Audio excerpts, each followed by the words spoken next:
घर में रखी पुरानी झाड़ू से पुत्रदा एकादशी के दिन करें। यह एक अचूक उपाय, फिर देखें कैसे रातों रात आपकी किस्मत चमक जाती है।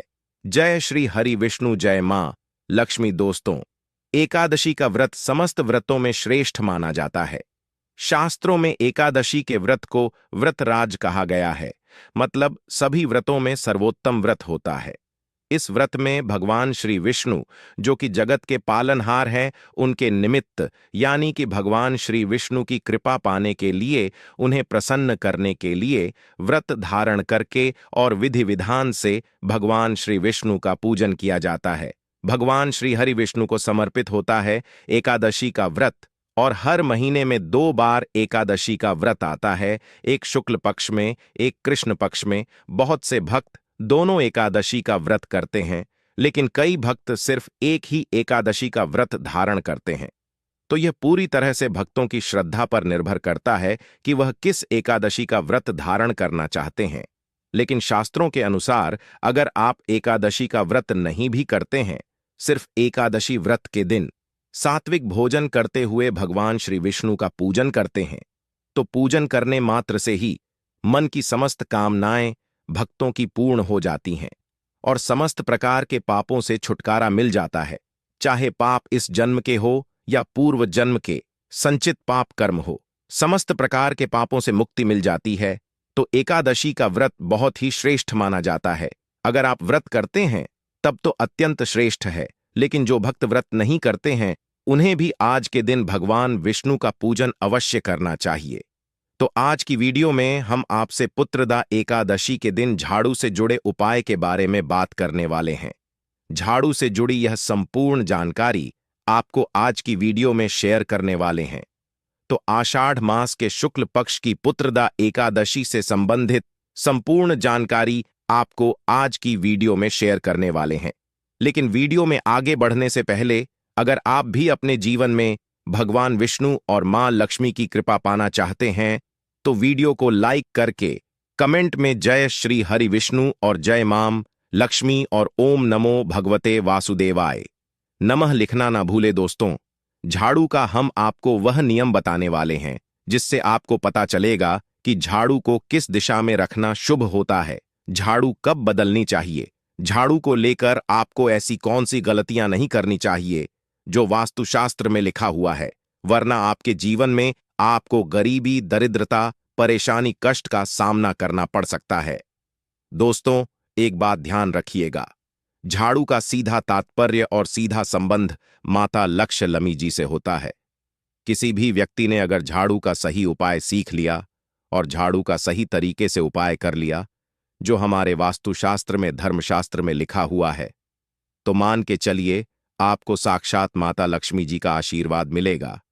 दोस्तों, आप एक बात जान लीजिए कि हर कोई जानता है झाड़ू को कभी भी रात में नहीं लगाना चाहिए, लेकिन हमारे हिंदू शास्त्रों में कुछ लेख लिखे हुए हैं झाड़ू को लेकर कि मतलब झाड़ू लगाने के शुभ मुहूर्त कब है, झाड़ू कौन से समय पर लगानी चाहिए, जिससे आपके घर में सकारात्मक ऊर्जा आए, आपके घर की जन्म जन्मांतर की गरीबी खत्म हो जाए।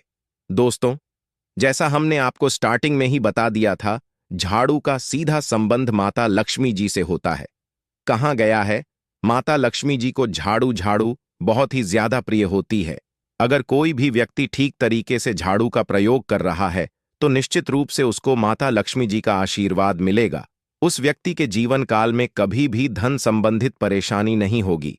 दोस्तों, अगर आप भी चाहते हैं कि माता लक्ष्मी जी का आशीर्वाद आप पर और आपके पूरे परिवार पर सदैव बना रहे, तो कमेंट बॉक्स में तुरंत ही लिख दें जय महालक्ष्मी। और अभी तक आपने वीडियो लाइक नहीं किया है, तो वीडियो को लाइक करके चैनल को तुरंत ही सब्सक्राइब कर लें। दोस्तों, हमारे हिंदू धर्म में घर को मंदिर माना जाता है, इसीलिए कहा गया है कि हमें अपने घर को साफ सुथरा रखना चाहिए। शास्त्रों में बताया गया है कि अगर हम प्रतिदिन साफ सफाई करते हैं तो हमारे घर पर माता लक्ष्मी जी वास करने आती है। अगर हमारे घर में रोज साफ सफाई हो रही है तो हमारे घर में कभी भी गरीबी, दरिद्रता, परेशानी नहीं आएगी। वहीं दूसरी तरफ अगर हमारे घर में साफ सफाई नहीं होती है, हमारा घर गंदा पड़ा रहता है, तो हमारे घर में नकारात्मक ऊर्जा का वास हो जाता है। हमारे घर में गरीबी दरिद्रता आ जाती है और वास करने लगता है, जिससे हमारे घर की बरकत रुक जाती। दोस्तों, आज एक बात आप जान लीजिए, जब भी आप रात में सोने जाते हैं तो एक बात का ध्यान रखिएगा।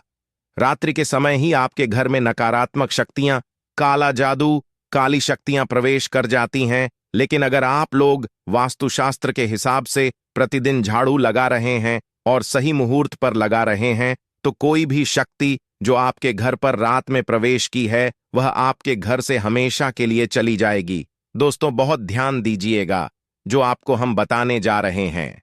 वास्तुशास्त्र के अध्याय नंबर 71 में साफ साफ लिखा हुआ है, जब भी सूर्योदय होता है तो आपको सूर्य उदय के पहले तुरंत ही झाड़ू लगा लेना चाहिए। अगर आप सूर्योदय के बाद झाड़ू लगाते हैं तो आपके घर की जो नकारात्मक शक्तियां होती हैं, वह आपके घर से चली जाती है। आपके घर पर सकारात्मक शक्तियां का वास हो जाता है।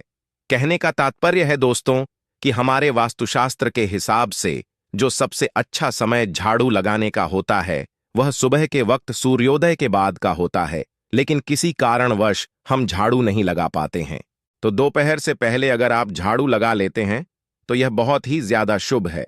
इससे होता यह है कि माता लक्ष्मी जी अवश्य ही आपके घर पर वास करने आती है। एक बात का ध्यान रखिएगा दोस्तों, झाड़ू को लेकर वास्तुशास्त्र धर्मशास्त्र में कुछ ऐसे नियम बताए गए हैं जिसका अगर आप पालन करते हैं तो निश्चित रूप से आपको माता लक्ष्मी जी की कृपा मिलेगी। आपके जीवन काल में किसी भी तरीके की जो परेशानियां हैं, वह अपने आप खत्म हो जाएंगी। दोस्तों, झाड़ू एक बहुत ही कॉमन सी चीज है। यह एक ऐसी चीज है जो हर घर में मिल जाती है और हर घर में इसका उपयोग होता ही होता है। लेकिन कई लोगों को और मैक्सिमम लोगों को झाड़ू के नियम पता ही नहीं है, जिसकी वजह से वह जाने अनजाने ऐसी गलतियां कर देते हैं जिसकी वजह से माता लक्ष्मी जी आपसे रुष्ट हो जाती है। आपके पास पहले पैसा आ रहा था, वह पैसा आना बंद हो गया है, तो इसका मुख्य कारण क्या हो सकता है? जरूर आपने ऐसी कोई गलती कर दी है जिसकी वजह से माता लक्ष्मी जी आपसे रुष्ट हो गई है। और उसका एक मुख्य कारण हो सकता है कि आप झाड़ू का उस तरीके से पालन नहीं करते हैं, झाड़ू का उस प्रकार से प्रयोग नहीं कर रहे हैं जिस प्रकार से वास्तुशास्त्र में लिखा हुआ है। दोस्तों, अगर आप यह वीडियो लास्ट तक अंत तक देख लेते हैं, झाड़ू के वह उपाय सीख लेते हैं जो आपको हम बताने जा रहे हैं, निश्चित रूप से आपको माता लक्ष्मी जी का आशीर्वाद मिलेगा, जिससे आपके जीवन काल में आपको धन संबंधित कभी भी कोई परेशानी नहीं होगी। आपके जीवन काल से गरीबी, दरिद्रता, परेशानी, कष्ट, दिक्कत है, वह हमेशा के लिए खत्म हो जाएंगे। दूसरी तरफ आपके घर पर धन का आगमन शुरू हो जाएगा। माता लक्ष्मी जी के आशीर्वाद से आपके लिए धन के सारे रास्ते खुल जाएंगे। आपके जीवन काल में आकस्मिक धन की आपको प्राप्ति होगी और माता लक्ष्मी जी आपके घर पर वास करने आएंगे। इसीलिए दोस्तों, इस वीडियो को लास्ट तक अंत तक बिना भगाए देखिएगा।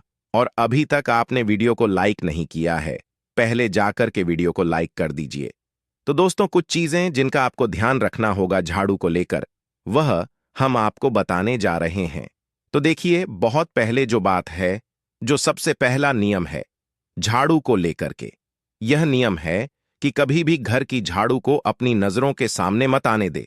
देखिए, इस बात को समझ लीजिए कि झाड़ू को घर में रखते हो, चाहे ऑफिस में रखते हो, कभी भी अपनी आंखों के सामने झाड़ू को ना आने दे, न किसी बाहरी व्यक्ति के सामने आने दे। झाड़ू को ऐसी जगह छुपा करके रखे जो आपकी आंखों के सामने ना हो। मतलब एक दो बार देखना तो ठीक है, लेकिन बार बार अगर झाड़ू पर आपकी नजर पड़ रही है तो बहुत ही अशुभ है। और कहीं कोई व्यक्ति घर का हो या बाहर का है, जो घर के बाहरी लोग हैं, वह आपके घर की झाड़ू को देखते हैं, तो यह बहुत ही अशुभ माना गया। इसलिए आपको झाड़ू को ऐसे स्थान पर रखना चाहिए जहां पर किसी की भी नजर ना पड़े। दूसरा नियम यह कहता है कि कभी भी हमें पुरानी झाड़ू का प्रयोग नहीं करना चाहिए। दोस्तों, देखा गया है कई लोग आलस में पुरानी झाड़ू का प्रयोग करते रहते हैं, उसी से साफ सफाई करते रहते हैं। वास्तुशास्त्र के हिसाब से यह बहुत ही ज्यादा अशुभ है। ऑफिस हो या घर हो, कभी भी टूटी झाड़ू का इस्तेमाल करके हमें घर की साफ सफाई नहीं करना चाहिए। इससे हमारे घर पर परेशानियां आती, दिक्कतें आती हैं। हम कोई भी कार्य शुरू करते हैं, उसमें लगातार बाधा आना शुरू हो जाता। तीसरा नियम यह कहता है कि झाड़ू कभी भी खड़ी नहीं रखनी चाहिए। यह बहुत ही ज्यादा अपशगुन होता है। ध्यान रखगा दोस्तों, झाड़ू को कभी भी खड़ी करके नहीं रखना चाहिए, झाड़ू को हमेशा लेटा करके रखना चाहिए। चौथा, शाम के वक्त कभी भी घर में झाड़ू नहीं लगानी चाहिए। अगर कोई व्यक्ति झाड़ू शाम को लगता है तो मान के चलिए उस व्यक्ति के घर में माता लक्ष्मी जी कभी वास करने नहीं आएगी, माता लक्ष्मी उससे रुष्ट हो जाएंगी। पांचवा नियम यह है दोस्तों कि झाड़ू को लेकर आपको यह ध्यान रखना होगा, झाड़ू को आप कभी भी लांघे मत, आपका का पांव कभी भी झाड़ू से न छुए। यह बहुत ही ज्यादा अशुभ है, क्योंकि हमने आपको पहले बता दिया है कि झाड़ू माता लक्ष्मी जी का प्रतीक होता है और झाड़ू को लेकर माता लक्ष्मी जी से बहुत ज्यादा तात्पर्य जोड़े जाते हैं। तो कभी भी झाड़ू से अपना पांव लांघे नहीं, झाड़ू के ऊपर से कभी भी गुजरिए मत। ये बातें आपको बहुत ज्यादा ध्यान रखनी होगी।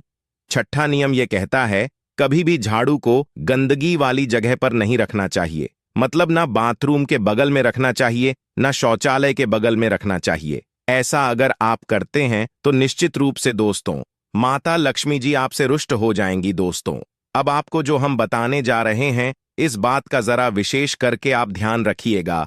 झाड़ू को अगर आप धोते हैं तो स्वच्छ जल और एकदम साफ सुथरे पानी से धोए, कभी भी किसी गंदे पानी से अपनी झाड़ू को मत धोइंदा को।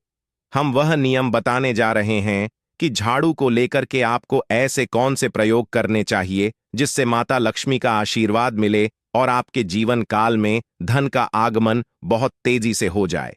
हम आपको नियम बताएं उससे पहले आपसे निवेदन था दोस्त कि अभी तक आपने वीडियो को लाइक नहीं किया है, पहले जाकर के आप वीडियो को लाइक कर दें और कमेंट बॉक्स में जय मां लक्ष्मी लिखना मत भूलिए। दोस्तों अगर आप चाहते हैं कि आपके घर पर सकारात्मक शक्तियां का वास रहे, आप चाहते हैं कि आपके घर में कभी भी कोई नकारात्मक शक्ति ना रहे, तो ध्यान रखिएगा जैसे सूर्य उदय होता है तो तुरंत ही झाड़ू लगा दीजिए।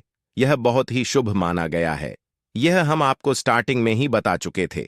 एक बात का ध्यान रखिएगा, अगर आप लोग एकादशी के दिन झाड़ू लगा रहे हैं तो घर के मुख्य द्वार पर थोड़ा सा सेंधा नमक डाल करके झाड़ू लगाइए, यह बहुत ही शुभ है। अगर आप सूर्योदय के बाद एकादशी के दिन थोड़ा सा सेंधा नमक घर के मुख्य द्वार पर डालकर लगाते हैं तो इससे माता लक्ष्मी जी बहुत ही ज्यादा प्रसन्न हो जाती है। दूसरा माना गया है अगर आप कभी भी झाड़ू खरीदने जा रहे हैं तो शनिवार के दिन झाड़ू खरीदने के लिए सबसे ज्यादा शुभ दिन माना गया है। अगर शनिवार के दिन झाड़ू खरीद कर लाते हैं तो वास्तुशास्त्र के हिसाब से यह बहुत ही ज्यादा शुभ है। तीसरा ध्यान रखिएगा दोस्तों कि आपको इस बात का ध्यान रखना है कि जो आपके घर की झाड़ू है उसको आप लोग पश्चिम दिशा में रखें। अगर आप लोग घर की झाड़ू को पश्चिम दिशा में रखते हैं तो आपके घर में सकारात्मक शक्तियां का वास रहेगा, आपको भौतिक सुखों की प्राप्ति होगी, आपको बैकुंठ की प्राप्ति होगी और आप भी जो भी कार्य करेंगे उस कार्य में आपको सफलता ही मिलेगी। और अगर आप झाड़ू को उत्तर दिशा में अपने घर में रखते हैं तो मान के चलिए धन संबंधित जितने भी आप निर्णय लेंगे उससे आपको फायदा ही होगा। धन का आगमन आपके जीवन में बहुत तेज से हो जाएगा, आपके जीवन काल से धन संबंधित जितनी भी परेशानियां हैं वह चली जाएंगी। अब आपको जो हम बताने जा रहे हैं वह बहुत ध्यान से सुनिए दोस्तों, और अभी तक अपने वीडियो लाइक नहीं किया है कृपया करके वीडियो को लाइक कर दीजिए। दोस्तों होता क्या है कि एक बात कही गई है कि अगर आपको झाड़ू सपने में दिखती है तो यह बहुत ही ज्यादा शुभ है, लेकिन किस तरीके से बहुत शुभ है यह आप जान लीजिए। अगर आप सपने में देख रहे हैं कि आप झाड़ू लगा रहे हैं तो यह अशुभ माना गया है। अब आपको सावधान होने की जरूरत है। मान लीजिए आप कोई प्रॉपर्टी खरीदने जा रहे हैं, पैसे का निवेश करने जा रहे हैं शेयर मार्केट में या किसी भी जगह, अब आपको सावधान होना चाहिए। ऐसी जगह पर पैसा मत लगाइए जहां पर 50-50 का चांस है। दोस्तों इस बात का बहुत ध्यान रखिएगा। दूसरा, अगर आप सपने में यह देखते हैं कि आप मंदिर में झाड़ू लगा रहे हैं तो मान के चलिए अब आपके जो कठिनाई वाले दिन थे वह चले जाएंगे, आपके कष्ट वाले जो दिन थे वह खत्म हो जाएंगे और माता लक्ष्मी जी आपके घर पर वास करने आएंगी। यह बहुत ज्यादा शुभ बताया गया है। अब मान लीजिए आप सपने में यह देखते हैं कि आपके घर का व्यक्ति झाड़ू लगा रहा है तो यह उसके लिए बहुत शुभ संकेत है। मान के चलिए कि आपका जानने वाला व्यक्ति जो आपके सपने में झाड़ू लगा रहा है उसका समय अच्छा आने वाला है। तो दोस्तों, ये कुछ ऐसी बातें हैं झाड़ू को लेकर जो आपका जानना जरूरी था। अब आपको हम एक प्रयोग बता देते हैं। अगर आप इस प्रयोग को करते हैं, इस उपाय को करते हैं, तो आपके जीवन में धन का आगमन बहुत तेज हो जाएगा। एकादशी का दिन माता लक्ष्मी का दिन होता है। इस दिन किया गया उपाय कभी खाली नहीं जाता है। ध्यान रखिएगा दोस्तों। दोस्तों, यह उपाय है 5 एकादशी का। यह उपाय अगर आप करेंगे तो माता लक्ष्मी का आशीर्वाद मिलेगा। आपको करना यह है कि 1 एकादशी को, मतलब पहले एकादशी से, जब यह आप उपाय करने जा रहे हैं, उससे पहले आप तामसिक भोजन खाना छोड़ दीजिएगा। तामसिक से मतलब है शराब, मदिरा, नॉनवेज। इन सब चीजों को बिल्कुल त्याग दीजिएगा, वरना आपकी यह पूजा संपन्न नहीं मानी जाएंगी। आपको माता लक्ष्मी का आशीर्वाद नहीं मिलेगा। आपको करना सिर्फ यह है कि 5 एकादशी आपको किसी भी झाड़ू के नीचे, जो घर की झाड़ू है उसके नीचे 2 लौंग दबा देनी है और 1 काली मिर्च दबा देनी। इसको पहले एकादशी के बाद दूसरी एकादशी को किसी भी लाल कपड़े में रख देना है। फिर ऐसे लगातार आप जितने भी एकादशी आप इलायची और यह लौंग दबा रहे हैं, ऐसा लगातार आप जितनी भी एकादशी आप इलायची और या लौंग को दबाते जा रहे हैं, इसको लाल कपड़े में रख ले जाइए और इसको मोली धागे से बांध करके अपनी अलमारी में रख दीजिए। उसको वहीं पर पड़े रहने दीजिए और दिवाली के समय इसको निकाल करके किसी भी बहती नदी में बहा दीजिएगा। दोस्तों, दिवाली तक आपके पास पैसे आने के रास्ते बंद हो गए थे, वह खुल जाएंगे। आपके जीवन में आपको आकस्मिक की प्राप्ति होगी। दोस्तों, यह कुछ ऐसे उपाय हैं झाड़ू को लेकर के जो आपका जानना जरूरी था। हमने आपको एक एक उपाय बता दिया।